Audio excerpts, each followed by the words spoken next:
What's up guys, welcome to another YouTube video. In this one I'll break down the 3 only steps you need to scale Facebook ads, and this is going to be based on the answers that I was giving in this event in the Tropical Marketers meetup to the people that were coming to me after the presentation to ask very detailed questions like, do we put 2 ads per ad set or 1 ad per ad set? And at the end of the day, that doesn't really matter. It doesn't really matter. So you have to have a step-by-step, like 3 steps, a path that you follow, and you stay in number 3, in step number 3, you stay in number 3, making things better and better and better and better. Okay, so let's get straight into the point. Step number 1 to really scale Facebook ads as of 2025 is angle testing. Okay, angle testing, angle expansion, and format testing. So angle testing essentially means running message testing with stupid images, very simple images, and a headline, and figuring out through the CTR which is the headline, the angle that through copywriting skills you designed that is getting most of the clicks. And then based on this headline, I expand these into formats, and then I try UGC videos, article ads, article images, split screen images, etc, etc, etc. But only when I validate the winning angle, then I make the investment in the resources to make a lot of formats, to test a lot of formats. But if I don't know my winning angle, it doesn't make sense for me to hire a UGC creator, hire an editor, make a bunch of images, buy some templates for static images, if I don't even know why people buy.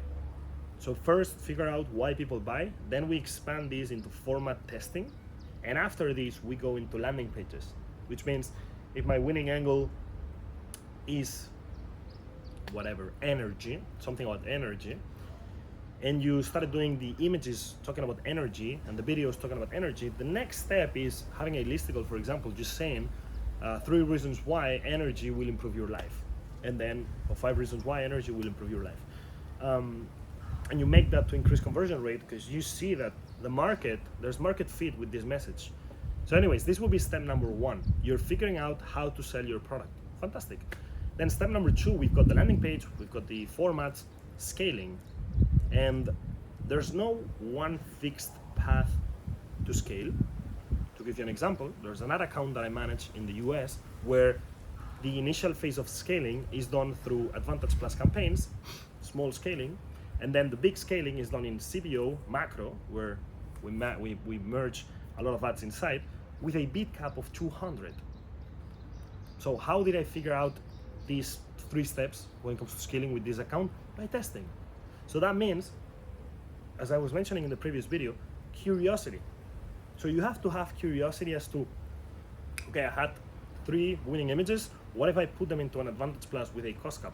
Or what if I put them in a CBO with a bid cap? What if I lower the bid cap a little bit and I do inflated budget? Or what if I put a super high crazy bid cap so I bully my competitors? I don't know.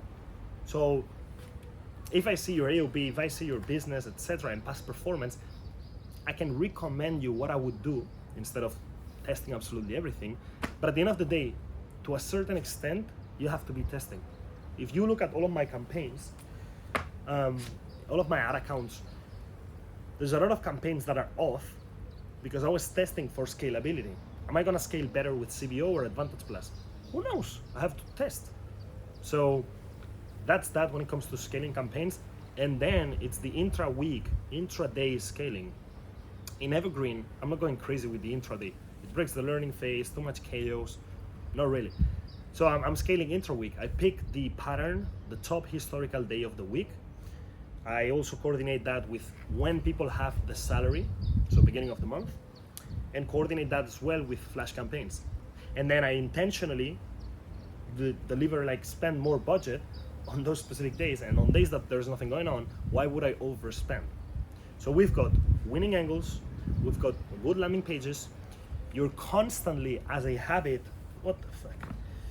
You're constantly as a habit testing at creatives, especially formats, because you already have the winning angle.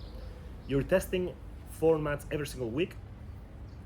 We've got the landing, we've got the angle, we've got the scaling campaigns. You discovered that CBO cost cap 80 is phenomenal. Great, good for you, we got it. Then you do the intra-week scaling. Every single top day of the week, you push the budget by 70%. Nice. Still, when you go for a record ad spend, the ROAS will be inconsistent. So step number 3 that I was sharing also in my presentation in the event is having the skill of finding and fixing bottlenecks, which means when the ROAS goes down, you cannot be a victim. And I've got a video just talking about ROAS inconsistency. You can watch it in my channel. You cannot be a victim of ROAS because ROAS as a metric is not going to tell you anything. If I see a ROAS of 1, okay, like what do I do with it? Nothing. So I've got to dig deeper and figure out, okay, do I have a problem in my traffic metrics or do I have a problem in my conversion metrics?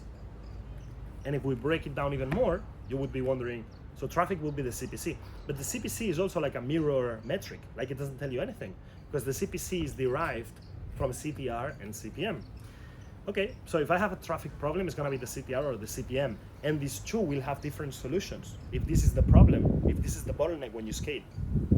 On the other side, you've got AOV and you've got conversion rate. Those would be the conversion bottlenecks. And they will have different solutions. If you have a super low AOV, that as soon as you scale, naturally the CPA goes a little bit up, and this little bit up, you cannot manage to afford it, higher CPA, then the problem is gonna be the AOV. But if as soon as you scale and you bring really cool traffic, the conversion rate drops like crazy, that's gonna be a conversion rate bottleneck. And there's like another path to solve that one. And you can go even deeper and be like, for the conversion rate, am I having issues with landing to add to cart? Or do I have issues from add to cart to checkout or checkout to purchase? Where's the issue? Where's the bottleneck? And then it's gonna be a different solution, because if it's from cart or checkout to purchase, there's something in this purchasing process. Maybe your shipping is costing $15, stuff like this, that is gonna be different than if it's landing to cart, right? So if it's landing to cart, there's a problem in the product page or in the funnel that you're using. And then we have to see it with Hotjar or Clarity. What I'm trying to say is, everybody will have problems. Everybody will struggle with ROAS inconsistency. But the ones who scale are the ones who are willing to explore, to dig deep into the problem, to have the curiosity to be like, what is the issue? What do I need to fix this week so that the next time that I want to spend so much money every day on Facebook ads, I don't have the same problem as I'm having right now? So those are the 3 steps that if you follow properly, you can scale, not infinitely, because that's just impossible, but you can break ad spend records and therefore revenue records by having these 3 steps in place. Take it personal, like on these 3 steps, which one are you missing? And just have one takeaway from the video and implement that one. Hope you enjoyed the video. Hope it was illustrating and simplifying this in 3 steps. I think it's super convenient for everybody. Subscribe if you enjoyed it, and I will see you on the next one. Bye-bye. Peace.